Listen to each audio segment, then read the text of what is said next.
नमस्कार। आज हम बात करेंगे FTNMR,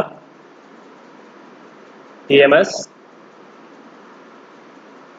और केमिकल शिफ्ट के बारे में। नाउ नंबर 1, FTNMR यानी फोरियर ट्रांसफॉर्म NMR। इस सिंपल NMR से किस प्रकार डिफरेंट होता है? फोरियर ट्रांसफॉर्म NMR में पल्स टेक्निक यूज की जाती है, यानी पल्स टेक्निक बेस्ट होता है, जिसमें जब कोई रेडियो फ्रीक्वेंसी पल्स एक शॉर्ट टाइम में सभी न्यूक्लियाई को एक साथ एक्साइट करता है,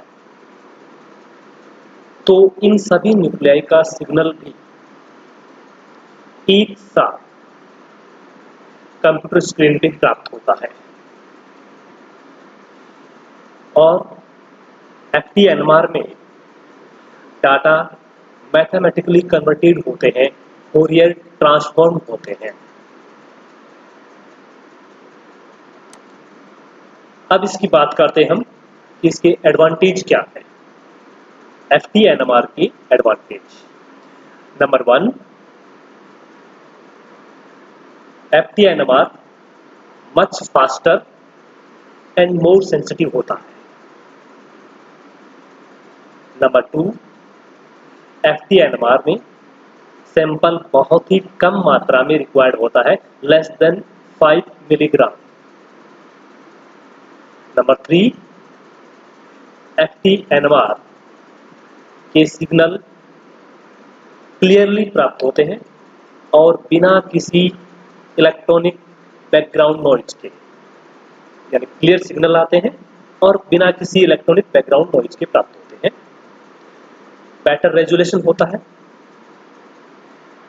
और FTNMR को हाई फ्रीक्वेंसी 300 मेगाहर्ट्ज पर ऑपरेट किया जाता है, इसलिए इससे प्राप्त जो डाटा है वो उनके आधार पे इंटरप्रिटेशन आसानी से किया जा सकता है। तो ये 5 इसके एडवांटेज FTNMR की: much faster, more sensitive, compound जो सैंपल होता है बहुत ही कम मात्रा में चाहिए, less than 5 milligram, signal clear होते हैं, बिना किसी इलेक्ट्रॉनिक बैकग्राउंड नॉइज के प्राप्त होते हैं। नंबर 4, बेटर रेजोल्यूशन होता है और नंबर 5, हाई फ्रीक्वेंसी पे ऑपरेट किया जाता है, इसलिए इजीली इंटरप्रेट किया जा सकता है इनके स्पेक्ट्रा के आधार पे कंपाउंड्स को। नाउ नेक्स्ट हम बात करते हैं TMS as a reference compound in NMR spectroscopy. TMS tetra methyl सिलेट, यानी 4 मैथिल ग्रुप एक सिलिकॉन मेटल से जुड़े हुए होते हैं, एलिमेंट से जुड़े हुए हैं। तो अब बात आती है कि TMS को ही हम क्यों यूज करते हैं इसमें, और TMS के सिग्नल को हम कैसे पहचानते हैं। तो TMS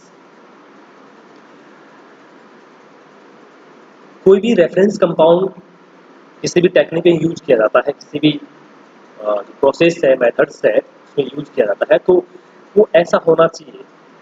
नंबर 1, उसमें ये कैरेक्टर तो होने ही चाहिए, फीचर्स होने चाहिए।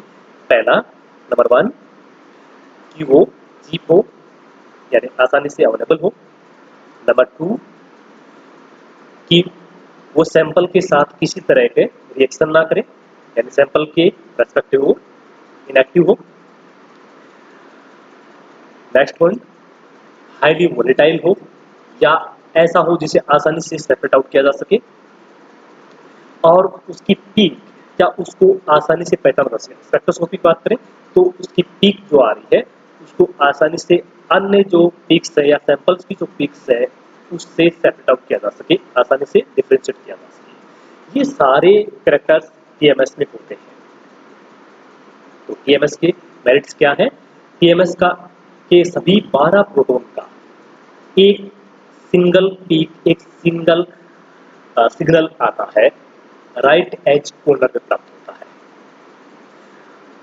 राइट एज कॉर्नर प्राप्त होता है, सिंगल पीक आता है, तो इसे आसानी से डिटेक्ट किया जा सकता है।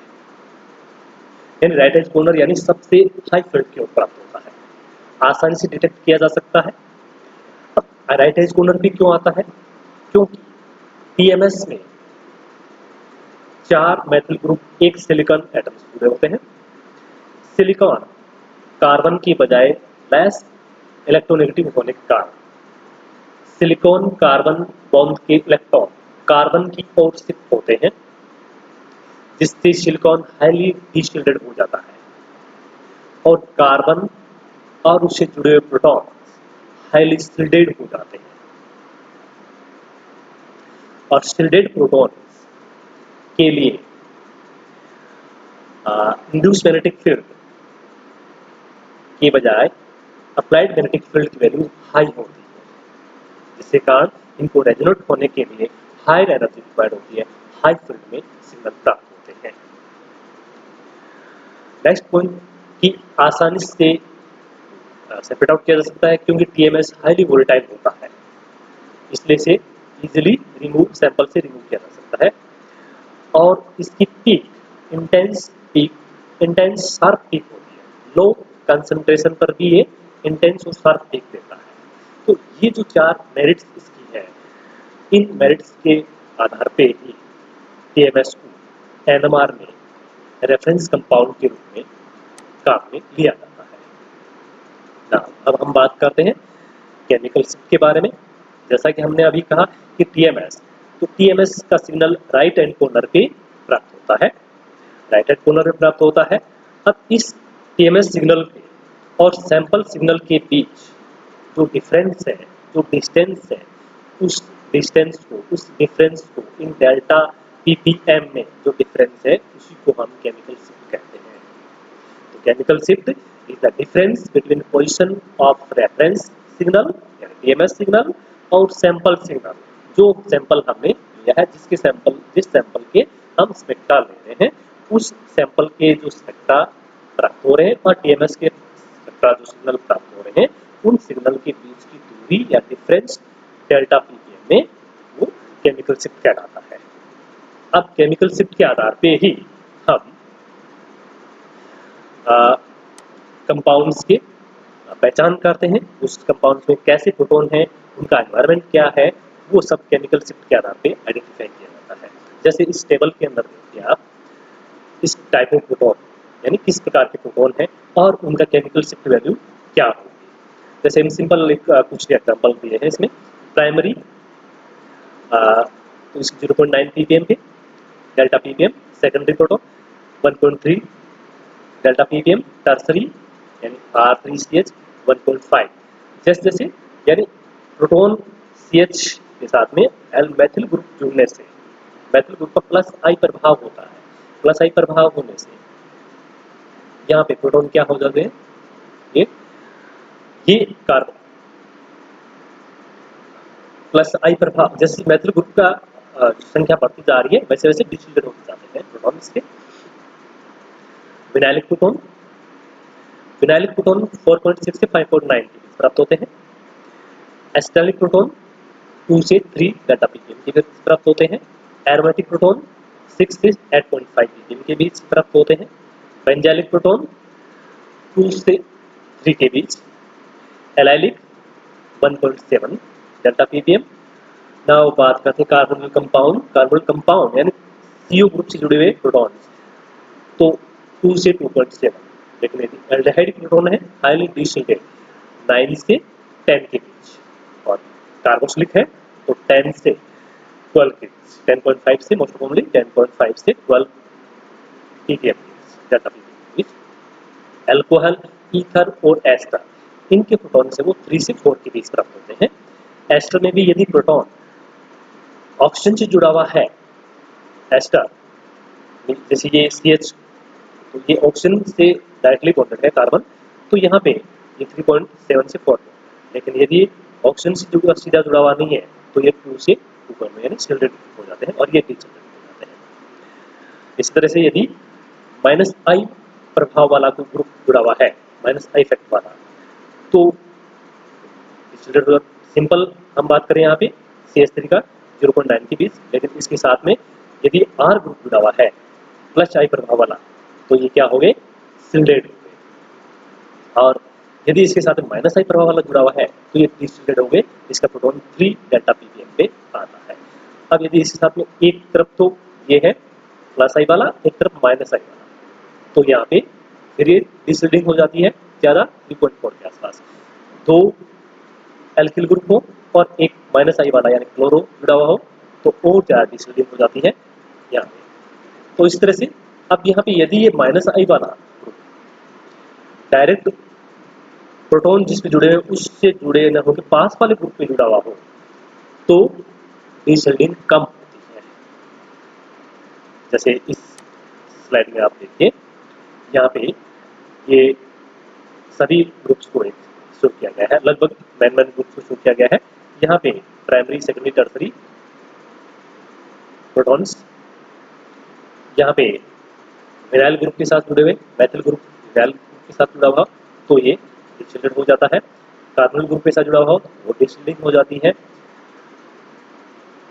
एसिलिन ग्रुप के साथ जुड़ा हुआ हो तो डिसिल्डिंग और बढ़ जाती है, और यदि CH3 ग्रुप के साथ में बेंजीन रिंग जुड़ा हुआ हो तो ये भी 2 से 2.5 के बीच में आता है। और यदि यहाँ पे देखिए ये RCH2X यानी प्लस आई प्रभाव वाला और माइनस आई प्रभाव वाला एक चैनल बन रहा है तो उसके कारण डिसिल्डिंग और ज़्यादा बढ़ जाती है और ये 3 से 4 के बीच प्राप्त होता है इस प्रोटॉन का सिग्नल। यदि ये विनाइलिक प्रोटॉन है तो और ज़्यादा डिसिल्डिंग हो जाती है, 4.5 से 6 के बीच प्रोटॉन प्राप्त होते हैं, इसके सिग्नल प्राप्त होते हैं ऐसे प्रोटॉनों के। और यहाँ पे एल्कोहल है, प्राइम सिंपल ROH यानी एल्किल ग्रुप जुड़ा हुआ है तो डेल्टा 2 से 5 के बीच। एरोमेटिक रिंग यानी फिनोल है 4.4 से 7 के बीच, इन प्रोटॉन OH प्रोटॉन का है और इन एमिन प्रोटॉन का 1.5 से 4 के बीच। और एरोमेटिक प्रोटॉन डिसिल्डेड होते हैं 6 से 8 के बीच प्राप्त होते हैं। तो इस प्रकार केमिकल शिफ्ट के आधार पे हम उस कंपाउंड में प्रोटोनों का एनवायरनमेंट कैसा है, प्रोटोन किस तरह से जुड़े हुए हैं, नंबर ऑफ प्रोटोन क्या है, उन सब को आइडेंटिफाई कर सकते हैं और उनके आधार पे कंपाउंड को आसानी से इंटरप्रेट किया जा सकता है, आइडेंटिफाई किया जा सकता है। Thank you.